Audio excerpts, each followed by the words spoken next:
You are listening to Aim Higher, a Catholic podcast designed to instruct and to encourage the daily practice of our faith.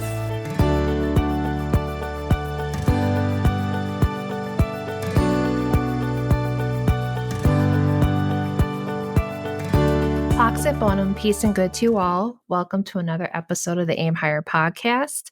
It is the month of August, which means it's time for another part in our series, the Virtue of the Month series.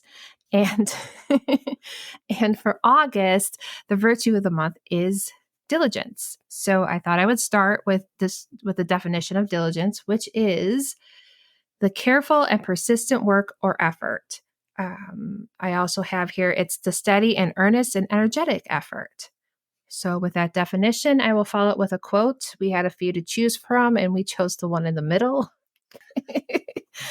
Make it simpler. But I think this one gives us plenty of talking points, and it applies to all Catholics, not just religious. Right. Among our daily works, those which we ought to have most at heart are the spiritual. We should make every effort to perform them well, and let everything else yield to them when necessity or obedience does not forbid. For they regard God most directly and do the most to advance us in perfection. If we act otherwise, we draw upon ourselves the malediction fulminated by the Holy Spirit against those who do the work of God negligently. And that is from St. Vincent de Paul, and that comes from the book A Year with the Saints that I've talked about. And if you're interested in finding more about that book, do not hesitate to contact me. So with that, any comments, Your Excellency? Oh, I have a few things that come to mind with this. If we look at the spiritual life, yes, this is the most important work, and essentially this is our only work. We were made for heaven, and our whole purpose here on earth is to know, love, and serve God so that we can be happy with Him in heaven. So this is really our only work, and so it is imperative that we approach this work with our full heart, mind, and soul. That being said, it is often error or evil that we find, especially in those aspiring to the religious life, that they think that somehow doing these spiritual works and these prayers exempts them from having to do anything physical, so that now they don't have to physically labor because all they need to do is sit and pray. And it reminds me of an incident Bishop Lewis told of us of a missionary who came to preach to a group of sisters who were in charge of a neonatal hospital, an orphanage with babies in it.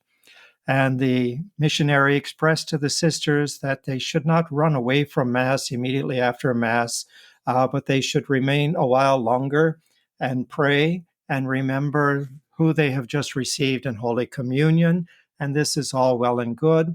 But the next morning after Mass, the sisters all stayed after Mass longer to make their meditation. And meanwhile, in the nursery, there was one old nun, sister, who was running around trying to take care of a dozen little babies that all need attention, but there are no sisters there to help them because they are piously making their Thanksgiving in the chapel when they are needed in the nursery.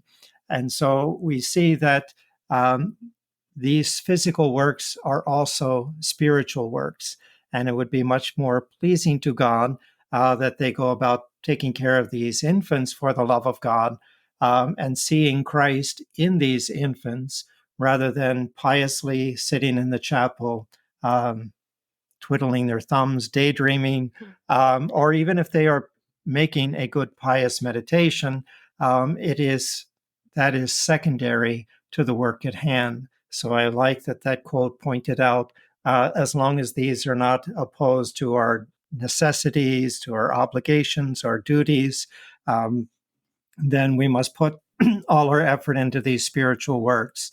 And in my mind, these physical labors actually become spiritual labors. See, and I can't help but think of the story and how these sisters, because I understand, a missionary comes and gives a sermon, but it just seems to me like that's a big decision. I mean, did they all talk about it? I mean, they must have. and decided to leave the one sister behind. But I don't know. That just seems definitely imprudent, especially on the superior's part. But if we didn't have these kind of mistakes, then we wouldn't know. So, I mean, everyone makes mistakes, whether it's the missionary, superiors, religious sisters. We all, sometimes have to do something the wrong way to see the folly in it. I did come across another quote in here that kind of, I think, well, I feel like it will fit in right with what you've said, unless you want me to wait. Go ahead. Okay. And this is from St. Teresa of Avila.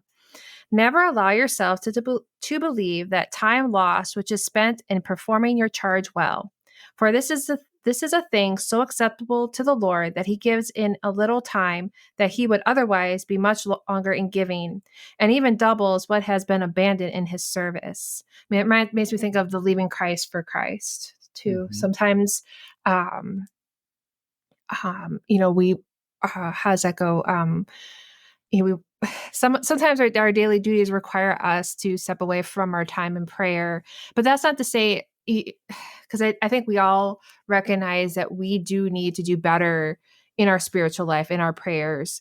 And that's part of what that first quote spoke to me and said that, we have to give most to the spiritual. And again, it doesn't mean spending long hours kneeling and praying, but you should definitely make a priority at the very least is that morning offering first thing. And that's bare minimum, but that's a start. And also realizing that, because I know we all have got things we got to do. And if you have children, you got to get them ready. And sometimes it might mean you have to get up a little bit earlier. And I know that's hard for parents who stay up later because getting children to bed and then trying to get caught up on things. But we can easily prioritize worldly things. So it's just a matter of, sometimes we have to ask ourselves, am I really finding time for God? Just to give him a little bit more. Because also what I like about the morning offering is that you are offering all your thoughts, words, and deeds for that. So you're already automatically saying in that prayer that everything you do that day, you're offering it up to God, but you have to try to make sure you're bringing God to your mind throughout the day. Otherwise, I wouldn't say everything's in vain, but you're going to find, I think this is why a lot of people do get frustrated and anxious, because they're forgetting about their spiritual. Well, I like St. Paul, where he says, whatever you do, do it for the love of God. And ultimately, I boil it down. It really doesn't matter what we do, as long as we're doing it for the love of God. You need to fast for the love of God. You need to eat for the love of God. You need to work for the love of God. You need to rest for the love of God. You need to play. You need to play for the love of God. Whatever it is, you can do all things in Christ. And truly, the spiritual life isn't just piously kneeling in meditation for endless hours. That is pretty far from pious meditation. You have a physical body that is made to work. It is created to do physical things. And if you neglect that or abuse that, you are abusing God's gift. You are not fulfilling the reason that God has created you. I look at the Garden of Paradise and I see Adam and Eve there, and God's command to Adam, even before they had sinned, is to go forth and subdue the earth. He was given a task. He was given labor. His body was made to work. It was created to labor here on earth with material things and to, I guess, reunite all these things in Christ, to develop them, cultivate them for the love of God. And nothing has really changed. We still have this physical body. The command is still there. Go forth and subdue the earth. Christ has renewed that command. Go forth and preach to all nations, baptizing them in the name of the Father, the Son, and the Holy Ghost. Those who believe and are baptized will be saved. So we are to go out and subdue the earth, principally the bishops and the priests whom Christ has sent, but I think this extends even to the laity. And each in our own way, we need to carry Christ out into the world in our daily lives. So if that means we're taking care of babies in an orphanage, we need to express this for the love of God, with a smile on our face, eagerly, conscientiously, really doing our best because we are doing it for God. We are doing it for the love of God. We are doing it for the love of our neighbor, for the love of these children. It all fits in there with true charity. And so, whatever it is that we're doing, even if it's a humble task of cleaning the bathroom or sweeping the floor, washing the dishes, all these things need to be done. And we should not be too good to do these things. We should always be willing, especially if we are asked to by our superior, please do this or do that. And of course, being a superior, I'm also reminded the superior should not ask his subjects to do anything that he is not willing to do himself. And if the superior is willing to do it, he should not hesitate to ask those beneath him to do these things. And of course, there are personal repugnances or difficulties or inabilities. And if the subject is unable to do something, it is unfair to ask them to do something that they are physically not capable of doing. But that is just common sense. We need to understand that. But the superior, the subject, needs to embrace these physical activities, these physical labors for the love of God. And religion is not just sitting piously in prayer. That is wonderful. It is beautiful, but it is not the end of devotion. That is, I might say, even the beginning of devotion. The beginning of piety is in this prayer, in meditation, and doing this well. Again, to do it diligently means to do it well, to put our heart and soul into it. Praying mechanically, rotely, while our minds are miles away, that is not devotion. That is not what is our topic here? Diligence. That is not being diligent. That is being very careless. And of course, we cannot keep our mind focused for a very long time and be diligent in our prayers, but those brief moments throughout the day are essential. We can be diligent by returning to the thought of God, returning to the Blessed Mother, returning to the saints, returning to whatever pious inspiration we have taken for our idea this day, and to return to it throughout the day. The simple thing is we have a grandfather clock, and when grandfather strikes the hour, at every hour we can say a short prayer, a short ejaculation, and to recall whatever pious thing we need to do, even in the midst of our labors.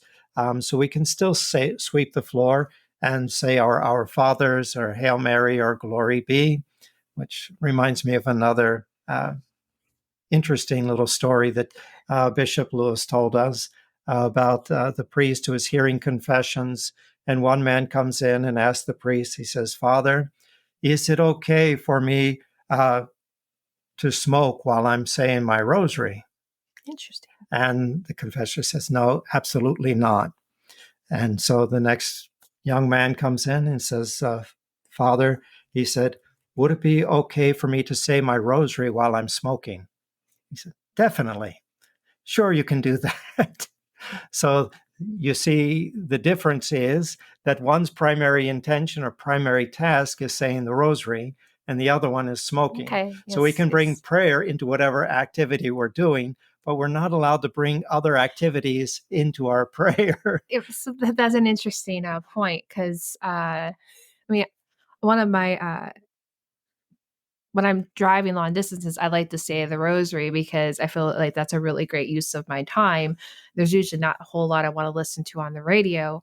But I know some people think, well, that's cheating because you're sitting down, you're not truly focused. But I I don't agree. But just the idea of, because I understand some people are laid up, that they can't kneel, they're sitting in a chair. I mean, is there still...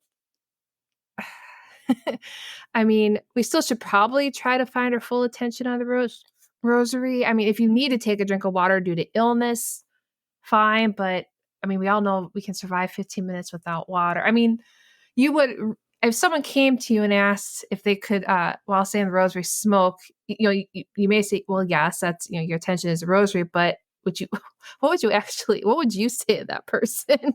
I mean, would you? I would, what is the circumstance? What is the situation? Today, smoking is not as acceptable as it was in the past. True. So you're outside freezing to death because you're not allowed to smoke indoors. Can you say a prayer while you're out there smoking, shivering in the cold? Sure. Certainly. You go to the chapel to pray and you kneel down to say your rosary. Is that the time to light up a cigarette? No. Definitely not. Okay, so there is that distinction, and a lot of it gets into our intention. What are we intending to do? We are, even if we're driving down the road saying the rosary, our principal focus has to be the safety of operating the vehicle. Mm-hmm. But that's not to say like a secondary intention can be to the rosary, to the Hail Marys, the mysteries of the rosary. And yes, we're not giving our full attention to the rosary because we have to give so much attention to our driving. But it is amazing how we can put ourselves in autopilot, doing a lot of the mechanical things that we do, and our mind can wander all the time. And it is, I think, a wonderful opportunity to let our minds wander to the mysteries of the rosary, to let our minds wander to God, because we cannot, or we do not, I won't say we cannot, but we usually do not give our full attention to driving while we're driving. And that's why there's so many accidents. Oh, so true. But if we're praying, perhaps our guardian angel will be watching over us a little more carefully. But it doesn't matter, if we're preparing supper, we're washing, cleaning, mowing the lawn, whatever it is. We can give our attention primarily to the task at hand, but then draw God into it, draw our prayers into it as well. But these things must not be neglected. If this is our duty, this is our obligation, this is what we need to be doing at this time. You might say the prayers come in secondary. When our time is set up for prayer, then the world comes in secondary and hopefully not at all. So we've got to keep a prioritized idea of what we're doing, when we're doing it, how we're doing it, and trying to do the best that we can. And so I think truly when we're doing monotonous things, to do those monotonous things well, there is no better way than to bring God, the thoughts of God, into our labor. But to pray well, we do not do well to bring the world and monotonous labors into our prayer, because that's when we're trying to make this the best. We've got 15 minutes to give to God. We need to try and leave the world out. I've got 15 minutes to do a worldly job. It would be good if I could bring God into those 15 minutes. I am very glad you made that distinction, because I think it's reassuring for those, because a lot of us just aren't going to be able to carve out a whole lot of time strictly for just prayer. I'm not saying it's impossible, but it's also something that you have to kind of keep striving for. But I feel that it's very helpful to hear that there is still a lot of value to bringing prayer to your work. I mean, you would think that we're saying do that, it's okay, but sometimes we get ideas in our head that, well, that's not good enough. Like maybe it's not good enough for some people, depending on their situation. But unfortunately, in today's world, it's very fast paced, and we have control of some of it, but not all of it.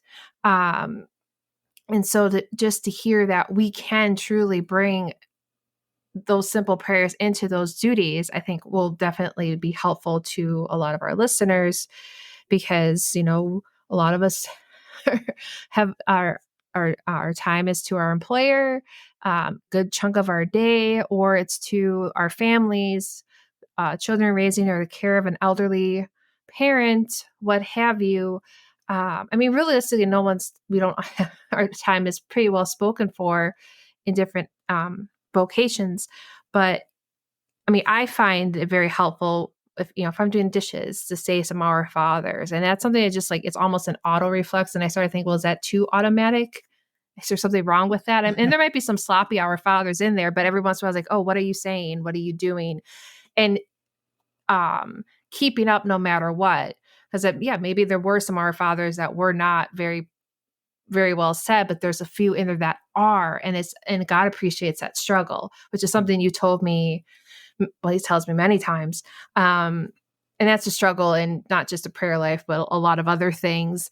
But keeping up. And that's where I like with diligence is that steady. And I can't help but look at this little board game that I drew out there. And, it starts off pretty good, and then it gets a little wild and out of control, and it kind of comes back. And then it's, but then it kind of goes a little crazy, and then kind of looks nice. And then it's a little bit of a hot mess. And, but I tried. And, but that's how I think our path to heaven is. I mean, I look at, yes, it started pretty evenly. I seem to have finished it pretty well, but it's the idea that you still have to keep trying. Like, I knew as I started on the path where I couldn't go back. I mean, it's permanent marker. You can't. I did trace with a pencil in case anyone's wondering, but I'm just not good at those things. Precision is not my strong suit, but I finished it because it's still something that could be useful, even if it doesn't look perfect. But we're not going to, I mean, I did my best, and my best is not going to equal perfection, because I'm not going to achieve perfection or be perfect until I'm in heaven. But it's keeping up, even though you don't like what you see as you go along. I mean, you could look back on mistakes you made in the past. You don't like that. You regret that, but you're not supposed to stay stuck in that past. You're supposed to keep moving forward. So even as I'm looking back, I was like, ooh, that's just not so great, but I had to keep going, and I finished it, even though I don't, and I'm still going to bring it down to Lubbock. And it is what it is. It's the thought that counts. My intention was to bring something that they can have. But I keep looking at it and like, yeah, that's kind of accurate to how I feel about myself. Any comments to, because I know you're like, why didn't you take, is that a protractor or compass? Is it a compass? Ruler? I'm not good with those, not good with tools. So, my solution to this the next time is to get someone that's just better at that, which is also not a bad solution. Well, diligence is kind of sister to perseverance also. And we just keep trying. You mentioned, I like to tell people that God is interested in your struggle. Perfection is always going to be just out of reach, and you can always do better, and you can always try harder. And we should always be striving for that. But when we fail, we should not become disheartened or discouraged, but realize we are humbled by this. I'm not as good as I thought. I'm not doing as well as I would like to do. This is humbling. It is humiliating, and this is very good for us. But discouragement is an evil, is a temptation, I would think, to despair, that the devil suggests, that the devil's always putting in, why do you even bother trying? Give up.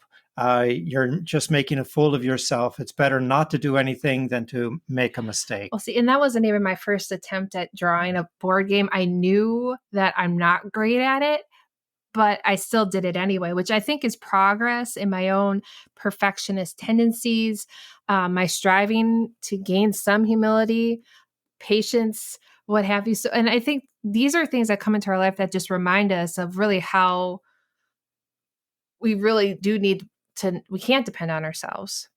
We need to depend on God. And maybe I should have prayed a little bit more fervently before I started. I mean, and I'm looking at it, even though one of my solutions is to just find someone. I have someone in mind, someone who's better at it. But also I realized what I could do differently the next time. And this is about the fifth one I made. So it took 5 times to gain that. But that is kind of how our life goes. Even in our prayer life, you might be committed. You read about some certain novena or what's that other chaplet, something that was really you're drawn to, and you're consistent with it for a while, but it's somewhere down the line it's not working out. And I know that sounds weird when it comes to prayer, like something that might work out, but not every prayer, not every book is meant for our consumption, our use. I mean, I don't know if that's really true about prayer, but there's books out there that aren't necessarily spiritual books that aren't necessarily meant for all of us to consume. Well, I don't think even the prayer books, you can't say all the prayers in a prayer book. Yeah. I know individuals who get these little pamphlets filled with prayers, and they're going to read through these prayers every single day. And, retired people, they have the time, they're doing this, and I'm wondering, how well are these prayers? And I would rather encourage people, find one or two prayers that impress themselves upon you, that mean something to you, that convey your meaning, your intentions, your desires. Because really, for these prayers to be said worthwhile, you have to enter into the same sentiments with whatever saint or person who wrote them. And if you don't have that same thought, that same desire that they have, you're just repeating words. And so even little children, we encourage, talk to God in your own words. I know in school I always hated that. They said, explain this in your own words. Well, I don't have any words except the words I just read out of the book. Exactly. I was just thinking that. Mm-hmm. Because I'm not old enough. I haven't developed the vocabulary. So I have to borrow someone else's words. But when I borrow someone else's words, I have to enter into their idea. What is it that they're thinking? What are they intending to say? What does this really mean? And I think we can't do this for an entire book or pamphlet, but we can do this for a couple short prayers. We can memorize a handful of prayers that have meaning for us. And it doesn't mean that we have to stick with these prayers our entire life. We grow, we mature, our interests change, our thoughts change. And so what appeals to us as a child may not appear to us as an adolescent or as an adult. But I think very often, even as an adult, we'll return to those prayers that we learned as little children. And all of a sudden, they have a more profound, they have more meaning. And we are quite pleased with ourselves that I said these prayers. And these bring back nostalgic memories, but it fills our heart with joy to look back upon these prayers. And now these prayers that we had long set aside, we can pick up again. And I think really these are the best prayers that have this kind of meaning for us, rather than reading a bunch of prayers, from a book that someone has composed. And here's the saints have said this, and this saint said that, and that saint said this, and here was their prayer, and here's this prayer. Find something that appeals to you. And I know there are individuals, well, how many indulgences are attached to that? I'm going to say the ones that have the indulgence attached. I said, well, if you're just going to say them, you might as well not bother. Mm-hmm. You need to pray them. The indulgence is attached to praying them well, not just reciting these words or while your mind is a million miles away, but really putting your heart and soul into saying these. And I would rather you put your heart and soul into something that perhaps doesn't even have an indulgence attached to it, rather than to be seeking the indulgence for indulgence's sake itself. And I think God is going to be more pleased with a prayer that comes from your heart and your mind, or that one that you can put your heart and mind into, and really be diligent in giving your all for this prayer to God, to the Blessed Mother, or in honor of a saint or an angel. These are all beautiful things, and they are worthwhile, but we need to be able to put our heart and mind, our whole being into it. Of course, we can't, even the prayers that we love, very often we can't put everything into it. We are troubled by distractions, and our work, whatever it may be, comes to trouble us, but it is something we can return to and we can improve upon from day to day. Well, the good news is next month or September, the virtue is prayer. So I'll be able to get, but I was just happened to be looking here, and there is a quote from that month that I just feel like fits very well into what you said. It might even be something we can kind of make part of our concluding of this Okay. episode, because, and give some food for thought. Unless you had something more you wanted to add. I mean, sometimes it's just this whole simplicity thing going on. Okay, and this is from St. Mary Magdalene de Pazzi. Prayer ought to be humble, fervent, resigned, persevering, and accompanied with great reverence. One should consider that he stands in the presence of a God and speaks with a Lord before whom the angels tremble with awe and fear. So just something, and especially as you pointed out, when we have like those collection of prayers, it's I mean, I know myself when it's a lot, like I have like this, check to get it done, my prayer to-do list, which I don't have, but not like that. I like to-do lists, but, and there's certain things I like to accomplish, but you have to ask yourself though, because I could see how if you're just dedicated to cover on your prayers or sheet to sheet, um, how is it possible to bring God's presence to your mind? So that's why starting that small and just simply reminding that God is everywhere. He's not just there when you go to church. Not, he's everywhere. I just think that that's really, and I'm glad I was able to get through that quote, because I have a hard time with the word persevering and And preserving. And sometimes is it perverse? I mean, it's mostly persevering and preserving. Okay. But I think if I read the context, I won't mess up and say perverse. But it's one of those things I struggle with. Have to be diligent when you're reading. Exactly. And I think I have gotten better over the last few years, speaking more clearly and slowly. Of course, reading from the following of Christ every morning is kind of working out, but all that old English is a little difficult. So, but we're being diligent and we're going to persevere so that we can preserve our souls, so that we can get to heaven.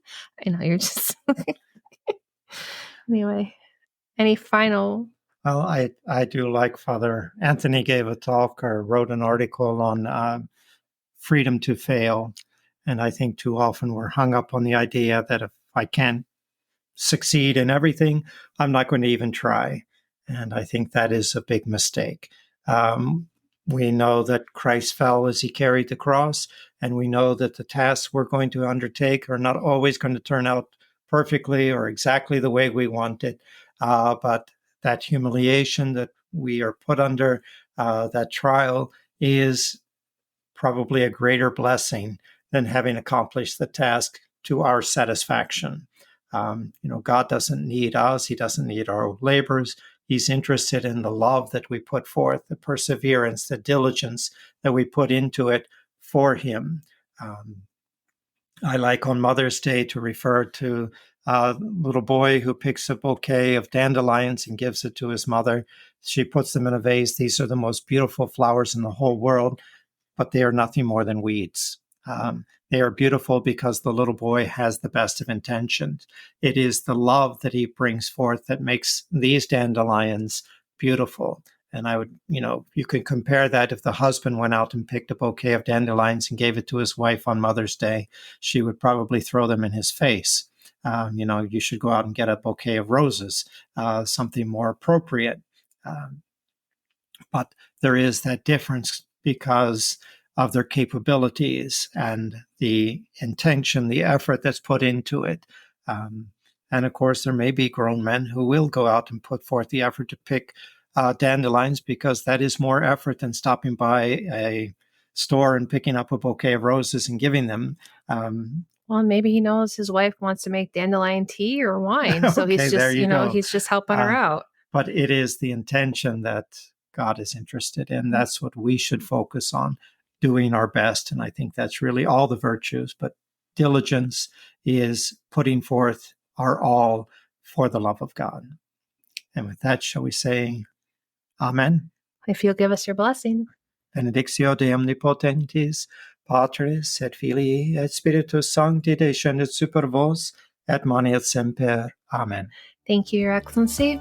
You're welcome.